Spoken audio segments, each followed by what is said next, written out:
Until we learn to spend within our means, we won't have anything to create a savings account with. In a world where many are living paycheck to paycheck, the only way to be able to safely navigate through this is to save up during good times. How do you prepare for the unexpected when there's nothing left to save? One little injury, one little car breakdown could put a family with children in a shelter, or if there's not room in a shelter, in their car. Can you imagine doing your homework in your car? And medical bills leave you wondering how you're going to make ends meet. Medical debt is the #1 reason that most people actually file for bankruptcy. $665, the best price you guys can quote me for my visit. 13 News is hoping to provide some answers. You learn about rent, you learn about insurance, you know, it's different things that they provide. And hope for the next generation through education. Don't know how to hold a pencil, don't know how to hold a pair of scissors, don't know how to simply eat with a spoon. I want to see you become engrossed in what your child is doing. And how high school students are using their skills in manufacturing to not only survive, but to thrive. Every day there's a different factory calling. There's factories offering intern programs. There's factories offering everything that a student could need. It really inspires you because, you know, you can build something and then you can see it come to life. Struggling to survive. A special edition of 13 News starts now. Hello, everyone. I'm Gene Burke. And I'm Lauren Hansen. During the next half hour, our reporters are going to take you through the struggles South Central Kentuckians feel every day when it comes to affording housing, medical care, and education. Being financially secure even through times of crisis may seem like a faraway ideal for some. Madison Martin brings us an overview of the economic challenges so many are facing. During the partial government shutdown last month, calls from federal workers rose as many missed 2 paychecks. Stop the shutdown now! Stop the shutdown now! Mortgage payments and bills needing to be paid off. Organizations and businesses offering to help as many panicked. So when Washington came to a deal and payments were finally sent out, it may seem like those worries could be put at rest. But in reality, The middle class are living paycheck to paycheck. They're spending every nickel that comes in. in Kentucky, a family of 4 would be defined as middle class if they made a gross income of roughly $46,000 to $137,000. In America, 52% are middle class. Experts say incomes have never been higher for the middle class, but that's not the full story. There is a specific part where we're falling behind, and that is it is wealth for the middle class. No matter what income bracket you fall into, last year it was reported that 4 out of 10 Americans wouldn't be able to cover an unexpected expense of just $400. Unexpected events are going to come up in life. Unexpectedly, it turns out. You can't plan for these. And the only way to be able to safely navigate through this is to save up during good times. Having an emergency fund is an increasingly declining habit. Until we learn to spend within our means, we won't have anything to create a savings account with. Adding on credit card debt, having to pay down student loan debt. U.S. median incomes are up for the middle class, but savings rates are not. Experts say it's a far cry from the economic pressures from decades ago during the Great Depression. They went through such an intense economic crisis that a whole entire generation responded. And they responded in a way where they became incredibly frugal. It's not going to go well for middle class households who on a day-to-day basis don't find a way to prioritize spending and prioritize at least 10% of their income into savings. A change in the way people budget needs to happen for many Americans, they say. There does need to be a cultural reset on expectations. What should we expect a middle-class person to afford? The explanation sounds simple enough, but in action it can be a challenge or even a struggle. That's why we're looking at what it takes for some people in our area to make it through, along with looking at ways on how you can increase your own financial independence. Reporting for 13 News, I'm Madison Martin.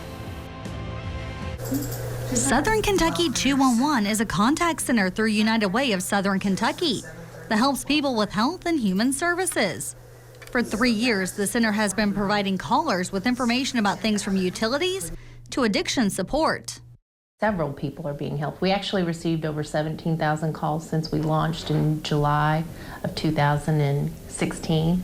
And then 2017 to 2018, we saw an increase in call intakes of 13%. The contact center accepts calls 24/7 every day of the year and hopes to add text services this year and chat services in 2020.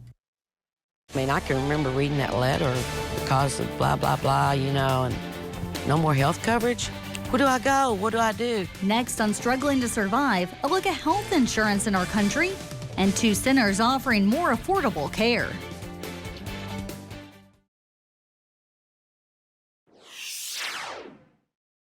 As we continue our Struggling to Survive special, we now touch on the topic of health care and how both low-income and middle-class families find it difficult to afford. It's the best medical scenario compared to some. Chills, body aches, a sandpaper of a throat. All signs pointing to strep, or worse, the flu. Fast forward to an urgent care visit that lasted under an hour, and now I'm dealing with an outrageous bill from one local clinic. $665, the best price you guys can quote me for my visit. At this point, I'm thinking, what's even the purpose of paying for insurance? What other options do I have? And am I the only one that feels this way? Well, it appears I'm not. I mean, I can remember reading that letter because of blah, blah, blah, you know, and no more health coverage. Where do I go? What do I do? Medical debt is the #1 reason that most people actually file for bankruptcy. Whether you're low income or middle class, many consider health care in the U.S. insufficient. I don't think it's affordable for many people. If you compare what we pay for health insurance premiums and health insurance services relative to many other developed countries, we are significantly more expensive. Here in Bowling Green, there are options you might not know about, both for the underinsured and the uninsured. Our mission is to be a medical home. Our fees are comparable to prevailing market, and we offer a sliding fee scale. Fairview Health Community Clinic saw over 12,000 patients last year. 10% of those patients had commercial health insurance. The cost of commercial insurance is high. Deductibles can be high, so there are still burdens to access to care. Now, if you are stuck with high medical bills, there's things you can do. One is to have a separate savings. You have a high deductible health plan paired with an HSA. The HSA is the perfect account for that type of thing. Financial experts say you actually can negotiate with hospitals on bills. Ask for a prompt pay discount. Sometimes if you pay everything right off the bat with cash, you can actually get a discount on the services that were rendered. It's also important to ask for an itemized bill. I found this website, fairhealthconsumer.org. You can type in those codes from the itemized bill that indicate the service given. The website then estimates how much of a service should cost based on rates in your area. Shop where you get your services done because the prices can vary. After hearing so many concerns, many say the bottom line is healthcare is complicated. It's expensive. It's a burden. All we can do now is budget, look for other options, and try to plan as best we can. Families are just maybe 1 or 2 paycheck away from really being in crisis. Fairview Health Clinic has a brand new facility they're opening on Natchez Trace, and that will open this spring. The Med Center Community Clinic, which opened in 1955, is another affordable option for primary care in Bowling Green. It even includes a dental clinic. Originally, Fairview also had a dental clinic. However, in the early 2000s, they partnered with the Med Center, donated their equipment, and the Med Center hired their dental staff. Both agreed that affordable dental services were needed in Warren County, but didn't see a need to duplicate services. We can see that it is overwhelming how much dental care is necessary in this area. Your income is low and your finances are low. It does make a big difference. To qualify for services at their dental clinic, your family income must fall below 250% of the national poverty guidelines. And you either do not have private dental coverage or you are covered by Kentucky Medicaid and cannot find a provider who is accepting new Medicaid patients. It's been a struggle. It has not been fun. It has not been pretty. It has nearly broken me. In 2 minutes, a look at how finding affordable housing isn't always attainable and what resources are out there to help.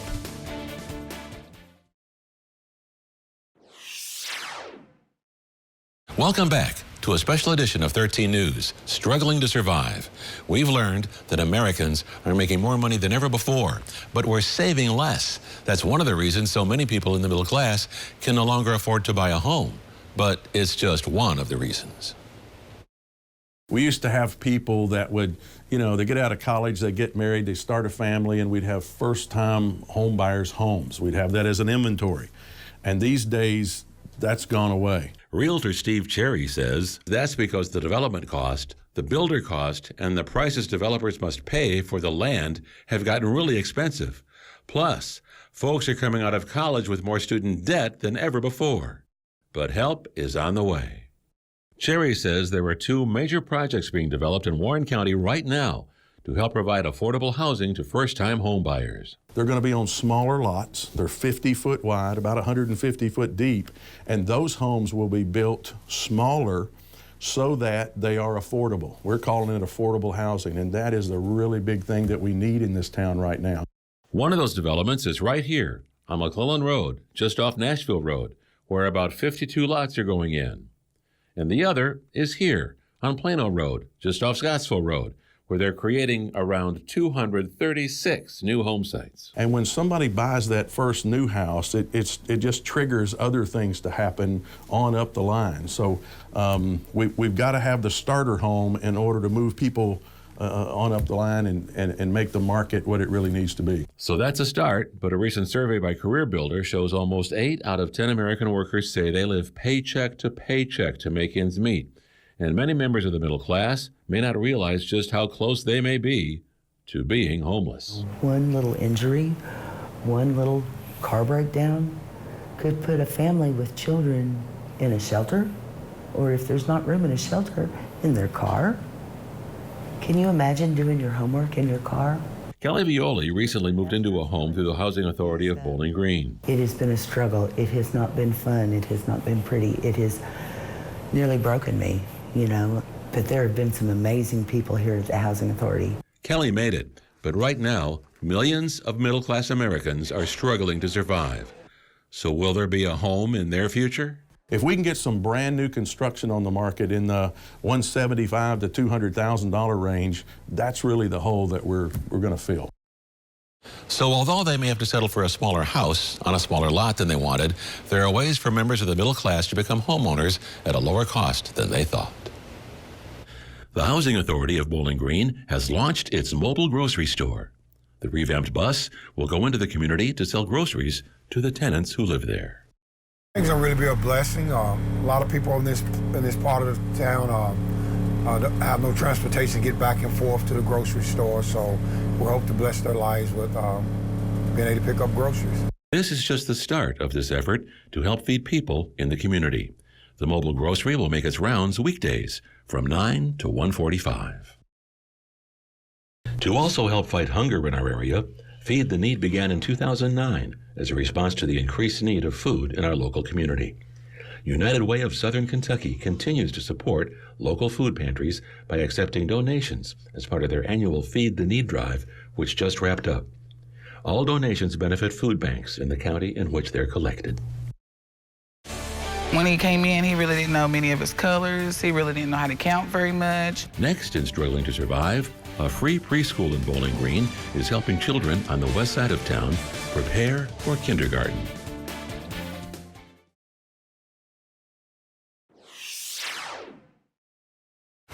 Parents always want their children to have more than they had growing up. But after rent and bills are paid, there's not always a lot left. According to the Foundry, a 10-month preschool program can cost $4,000 per child.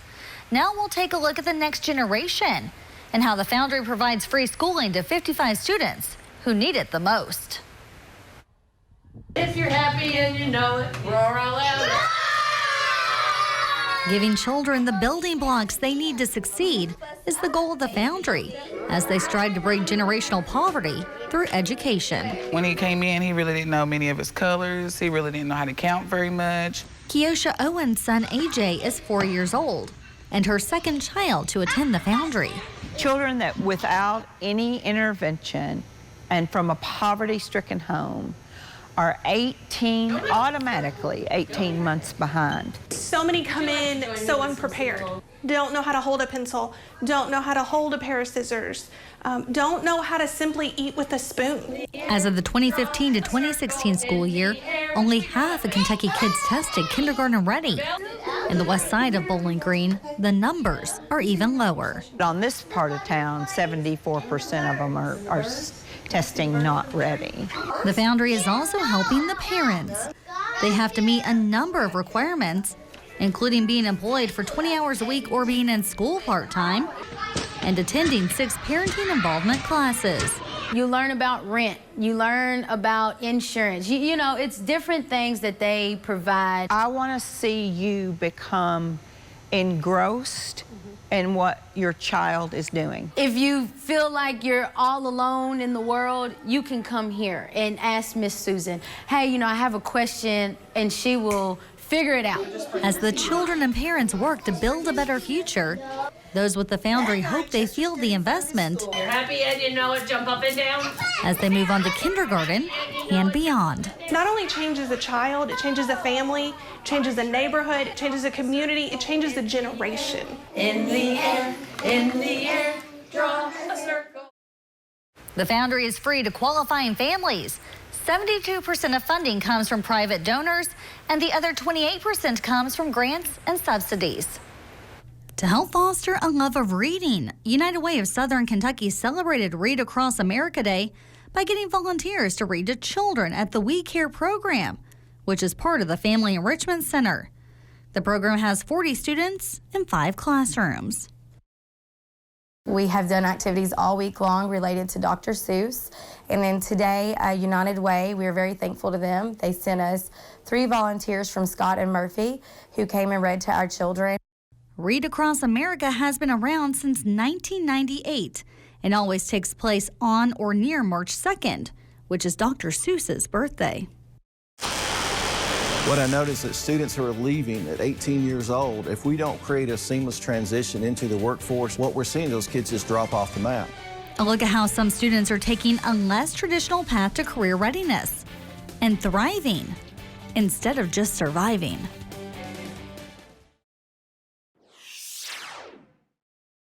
As we continue our special edition of 13 News, Struggling to Survive, Sean Bowdy takes a look back at a variety of stories we've done, highlighting ways high school students are being prepared to enter the workforce. They're not only surviving, but thriving. Survival in the real world can be tough, but it doesn't start after college or even involve college at all.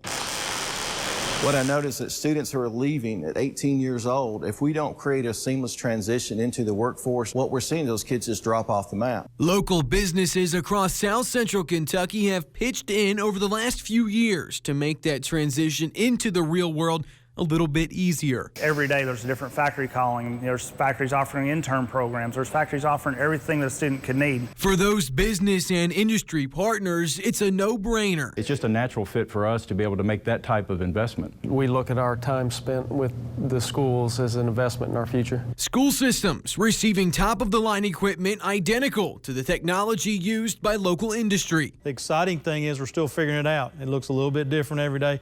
Come into this room, it's like Christmas. It seems like there's new stuff here every time I come in. The students seeing these efforts, acknowledging the opportunity in front of them. It really inspires you because, you know, you can build something and then you can see it come to life. In a world crippled by student debt, students are walking down a less traditional path that does not involve a 4-year college degree. We probably deal with a lot of high-risk students that if we didn't have this to offer, they may even drop out of school, because I've had several students come up, if it wasn't for the automotive or the welding class, I don't want to be here at high school. So we give them a reason to be here and find what they like to do. Now, secondary education in Kentucky may have shifted to a much more individualistic approach. You have to sit down and talk with every student you have to develop that relationship to help guide them into a pathway or some kind of career for them to be successful in their life. If we can make that connection with those kids,